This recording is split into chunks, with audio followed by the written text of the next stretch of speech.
શ્વાસે શ્વાસે સુમિરન કરને તુઈ તુઈ કર તન મારે। ईशान सद्गुरु की सत्यारत देखो दल दर्पण मारे। देखो दल दर्पण मारे। श्वासे श्वासे सुमिरन करने तोय तोय करतन मारे। श्वासे श्वासे सुमरिन कर। श्वासे श्वासे सुमरिन कर। હવે આ એક શ્વાસે શ્વાસે સુમરીન કેમ કરવું?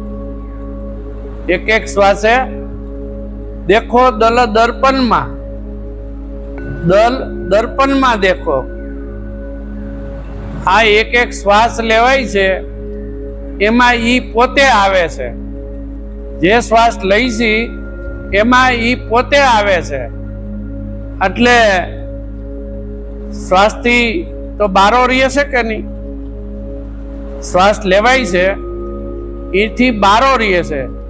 શ્વાસે શ્વાસે સુમરન કરીને તુહી તુહી કર તન મારે, કે તારા સિવાય કોઈ બીજું નથી, તું જ છો, તારા સિવાય કોઈ છે જ નહીં। તો આપણે કેમ હઈશું? આપણા સિવાય ક્યાંય નથી તો આપણે હઈશું કેમ? આપણે આ દેહમાં હઈશું કેમ? આમાં જ છે કે બહાર છે? હે, આમાં જ છે। અખિલ બ્રહ્માંડમાં એક તું શ્રી હરિ જુજવે રૂપે અનંત ભાસે। આ દેહમાં દેવ તું, આ દેહમાં દેવ તું, બીજો કોઈ છે દેવ? આ દેહમાં જે દેવ છે એના આપણે દર્શન કરવાના છે કે આમાં છે કોણ દેવ? એટલે કીધું શૂન્યમાં શબ્દ થઈને વેદવા છે। શૂન્યમાં પેલા તો શૂન્ય કોને કેવું? હે, શૂન્ય એટલે કાંઈ નહીં, શૂન્ય એટલે કાંઈ નહીં, ત્યાં કાંઈ રહેતું જ નથી। હવે ત્યાં એને શૂન્ય કીધું। શૂન્યમાં થઈ વેદવા છે એમ આયા એમ કહે છે કે તુહી તુહી કર તન મારે। શાન સદગુરુ કી यही सत्यारत। શાન સદગુરુ આપી ઈ સત્યારત છે કે નહીં? ઈ જ સત્ય છે। ગંગા સતી માગીએ કે શાનમાં એક શાન પાનભાઈ ત્યાંથી ઉપજે આનંદ ના હોક। આ એક એવી શાન છે। સતગુરુ મહારાજ શું આપે છે? એક શાન આપે છે, બીજું કાંઈ આપતા નથી।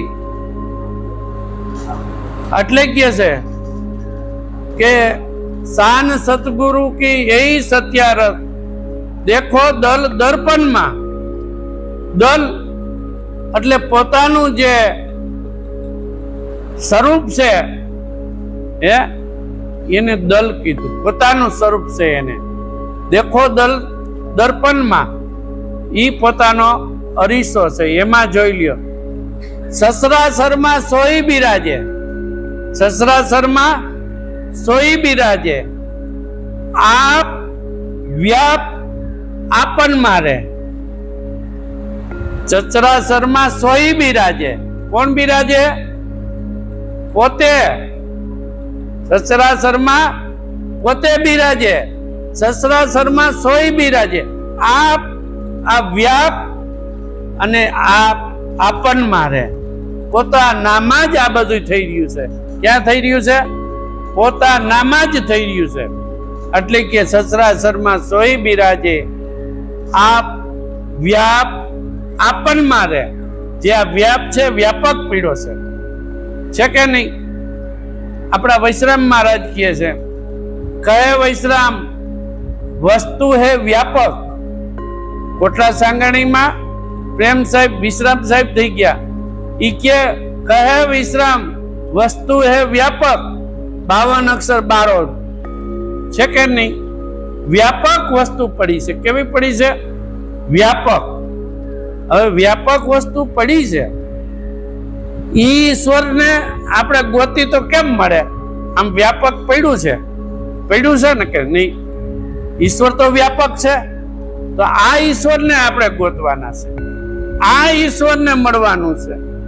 અને આ ઈશ્વરને મળી તો જ જન્મ મરણના ફેરા ટળે, નહીં તો ટળે નહીં. હમણાં ગાયું કે મનસા માલણી તું જાગતા નરસેવ. હે મનસા માલણી તું જાગતા નરસેવ, જાગતા નરસેવ તો તુજને મળે નુરીજન દેવ, તુજને મળે નુરીજન દેવ. જો જાગતા નર કોને કહેવાય? કે જ્યાં આ વસ્તુ પ્રગટ હોય અને પ્રગટ મળે એને પ્રગટ કીધા છે. અને ત્યાં જ આ વસ્તુ મળે. બીજે મળે? જ્યાં દીવો જલતો હોય ત્યાં જ દીપક થાય, જ્યાં દીપક જલતો હોય ત્યાં જ દીપક થાય, જલતો ન હોય તો થાય નહીં. જે મહાપુરુષો થઈ ગયા એ જાગતા નર હતા, એટલે કીધું ગોરખે કે જાગતા નર છે. અહીંયા એમ કીધું ન્યારા ભીતર એક નિરંતર, ન્યારા ભીતર એક નિરંતર. તો બહાર ને અંદર બધે એક સરખો છે કે આગા પાછો છે? એક સરખો, કોઈ જગ્યાએ આગા પાછો નથી. ન્યારા ભીતર એક નિરંતર, એક જ નિરંતર છે, એમાં કોઈ અંતર નથી. એક નિરંતર, એમાં કોઈ અંતર નથી. એવો ઈશ્વર છે. ઈશ્વર કોઈ ઘાટવાળો નથી. છે ઘાટવાળો? કોઈ ઘાટવાળો નથી. ઘાટમાં આવે નહીં. આ તો પર વસ્તુ. ઈ ઈશ્વરને ઓળખવાની વાત છે. આ ઈશ્વર ઓળખાય તો કામ સરે એવું છે, નહીતર સરે એવું નથી. કારણ કે આ વસ્તુ વ્યાપક પડી છે. એટલે કે ન્યારા ભીતર એક નિરંતર, બાજે નાદ ગગન મેરે. આ નાદ કેનો વાગી રહ્યો છે? એનો જ વાગી રહ્યો છે. ગગનમાં નાદ વાગી રહ્યો છે. જીવણ સાહેબ કહે જણ જણ ઝાલર વાગે. અહીંયા એમ કે છે કે નાદ બાજે નાદ ગગનમાં, જણ જણ ઝાલર વાગે. તો વાગે છે કે નહીં? કે બીજે વાગતી છે કે અહીં મંદિરોમાં વાગતી છે? આ વાગી જ રહી છે. આ જણ જણ ઝાલર વાગી જ રહી છે. આ કઈ આંખ વીચવાથી કેટલાય વરી આમાં ગોતે કે આમાં વાગે છે, કે ધ્યાનમાં બેહો તો કે આમાં વાગે. આમાં કઈ વાગતું નથી. આ વાગી જ રહી છે. અંદર બાર બે વાગી રહી છે. આમાં ઈ જ વાગે છે ને. આ જંત્રી બનાવી છે તો આ જંત્રી ઈ જ વાગે છે, પણ જંત્રીનો હલાવનારો તો બીજો કે નહીં? આ જંત્રીને હલાવનારો, વગાડવા વાળો એ તો જુદો કે નહીં? એટલે કહે છે કે ન્યારા ભીતર એક નિરંતર, બાજે નાદ ગગન મારે. આ જે ન્યા આપણી સુરતા ઠેરાવવાની છે. જ્યાં નાદ વાગે છે ત્યાં આપણી સુરતા ઠેરાવવાની છે. શબ્દ અને સુરતા નો આ ખેલ છે કે નહીં? અને શબ્દ અને સુરતા એ શબ્દને જ મળવાનું છે. સુરતા એ શબ્દને જ મળવાનું છે. બીજું કોઈ ભક્તિ નથી. પોતે પોતાની ઓળખ કરી લેવાની છે અને યાદી રાખવાની છે. પોતાના ઘરની યાદી રાખવાની છે. આ જેટલા જગતના એડ્રેસ છે એ બધા જૂઠા કે નહીં? જેટલા એડ્રેસ છે એ ખોટા કે નહીં? કાયમી એડ્રેસ ખરું આપણું? હે? તો કાયમી એડ્રેસ મેળવી લેવાનું. કાયમી એડ્રેસ. અને ઈ એડ્રેસ મળી જાય એટલે ઈશ્વર મળી જાય. લ્યો, આ એડ્રેસ મળી જાય તો ઈશ્વર મળી જાય. મળે કે નહીં? પોતાના એડ્રેસની ખબર નથી, પોતાના સરનામાની ખબર નથી.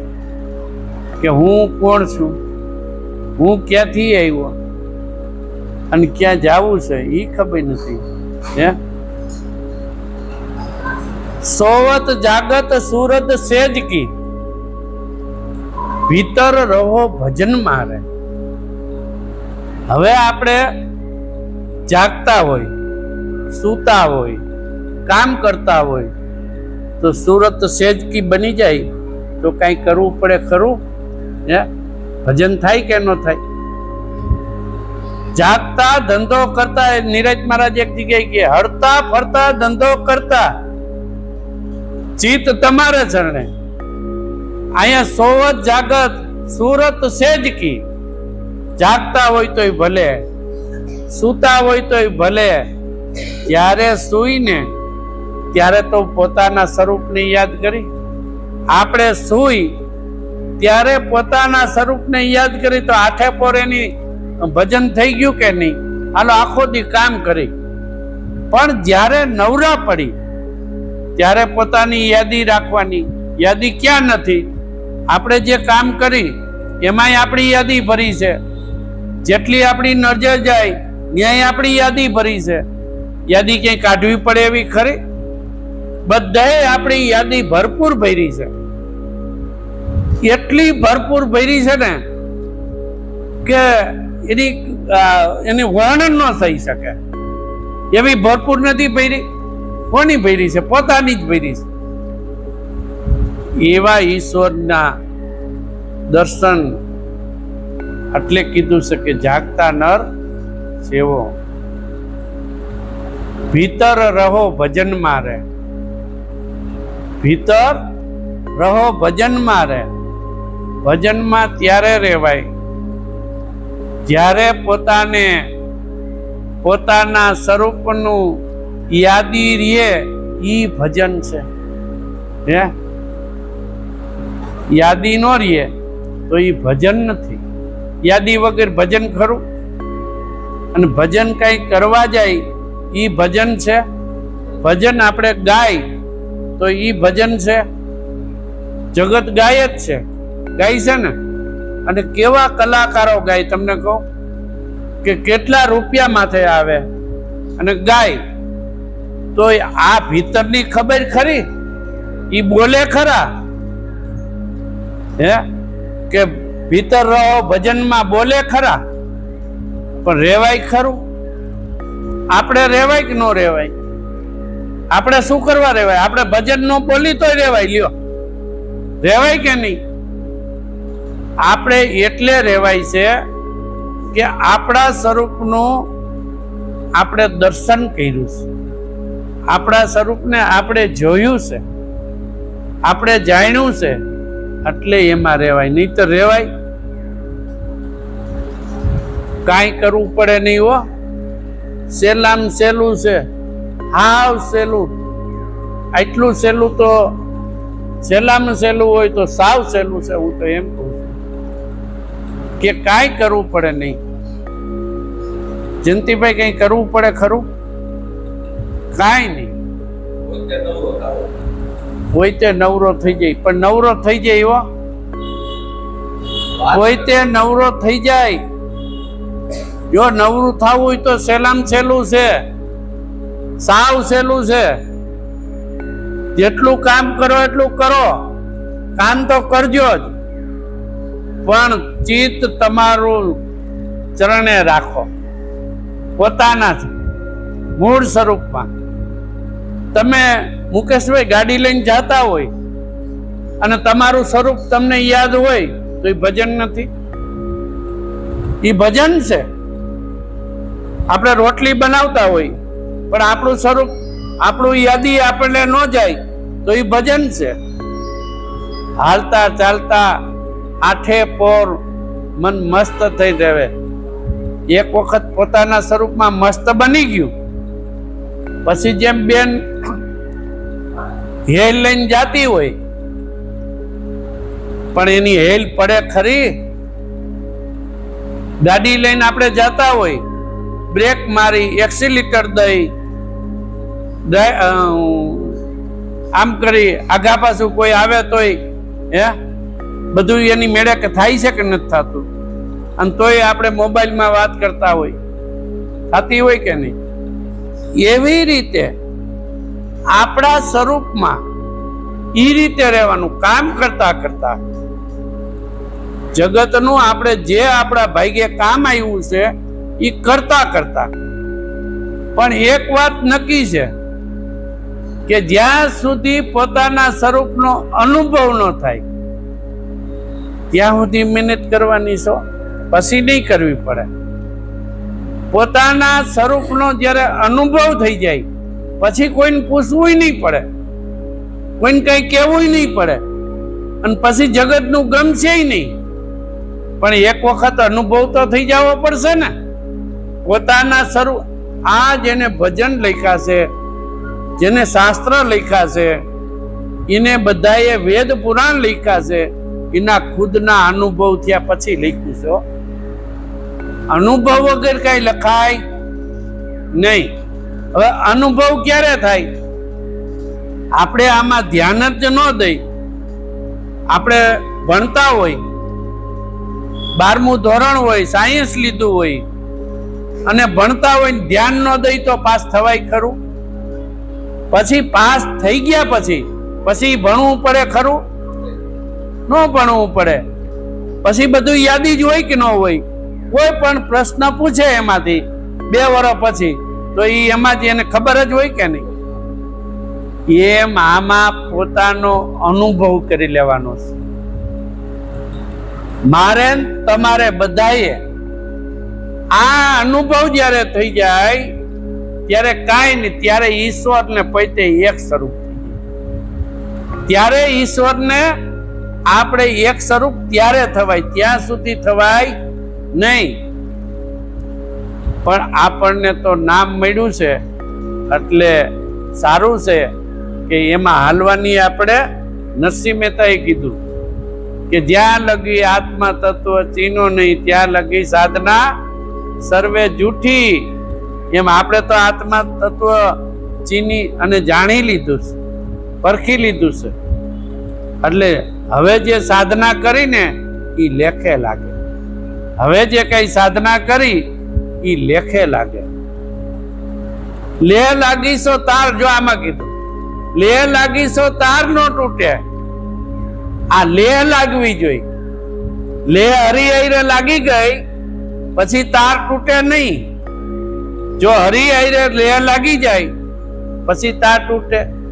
આ જગતમાં જેને મેળવવા માટે જગત મથી રહ્યું છે ઈ મળી ગયું હોય પછી શું કરવું પડે કયો? પછી તો તાર જ મેળવવાનો છે ને. કેવો તાર મેળવવાનો છે ખબર છે? કે પ્રેમ સ્વરૂપ. હે પ્રેમ ભાવ, ત્યારે આ તાર મળે છે. અને પ્રેમ ને ભાવ હોય ને તો તરત જ પ્રગટ થાય, કાંઈ વાર ન લાગે. પણ ભાવ આવતો નથી. ભક્તિમાં ભાવ આવે છે? નથી આવતો.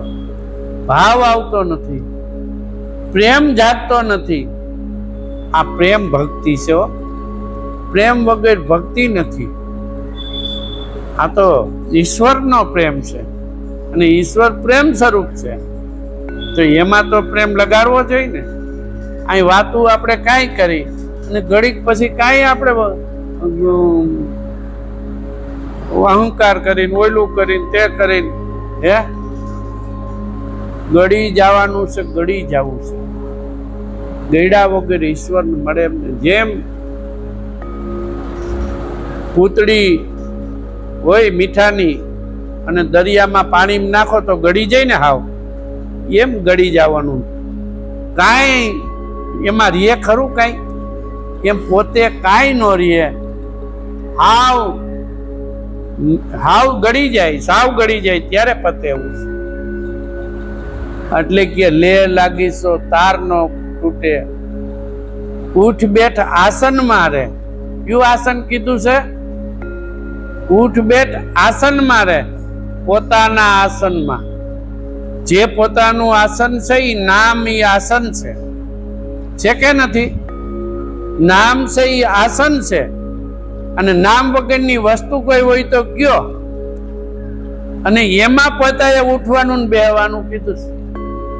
ઉઠ બેઠ આસનમાં રહે. જોઈજો બરોબર, એક એક નામમાં વાત પડી છે કે નથી પડી? એક એક નામની અંદર વાત પડી છે. આ બહુ સમજવું અઘરું છે હો. આ તો અનુભવથી સમજાય એવું છે. ખુદનો અનુભવ જાગે ત્યારે સમજાય એવું છે. સંતોએ એના અનુભવથી લખ્યું છે. એનો જે અનુભવ હતો એ અનુભવથી લખ્યું છે, અને એ અનુભવમાં આપણે આવી જવાનું છે.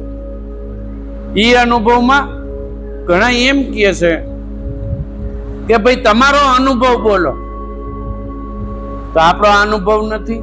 આપણો જ અનુભવ બોલી છે કે બીજાનો બોલી છે? વાત તો સંતની લઈ છે, વાત સંતની છે. એનો અનુભવ એને લખ્યો, એનો અનુભવ આપણે એને ભેગો ભળી જાય કે ન ભળે? હે, સંતે લખ્યું કે મેં અવધૂત હું અવધૂત છું. તો આપણે અવધૂત છે, ત્યાં આપણે ઉભા રહી તો આપણે અવધૂત છે કે નથી? તો આપણો એનો અનુભવ એક થઈ ગયો કે નહીં? આપણો એનો અનુભવ એક થાય પછી આગળ હલાય. પેલા તો અનુભવ તો એક થવો પડશે ને. હવે અનુભવ જ ન હોય તો જે વાત, જે વાણી, જે કૃષ્ણ ભગવાન ગીતામાં લખી ગયા છે, એ અનુભવ એનો ને આપણો એક હોવો જોઈએ કે નહીં?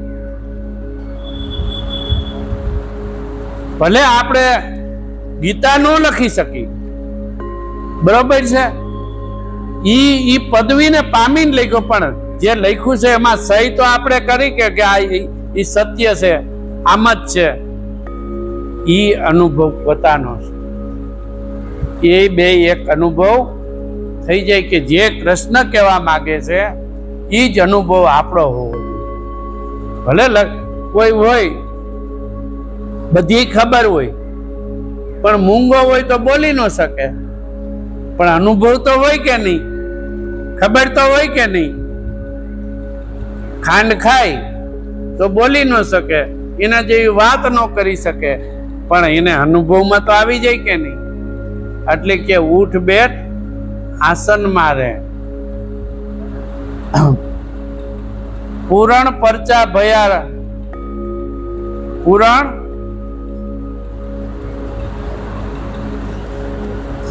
પૂરણ પરચા ભયા નિર્ગુણ નામ તમારું રહે.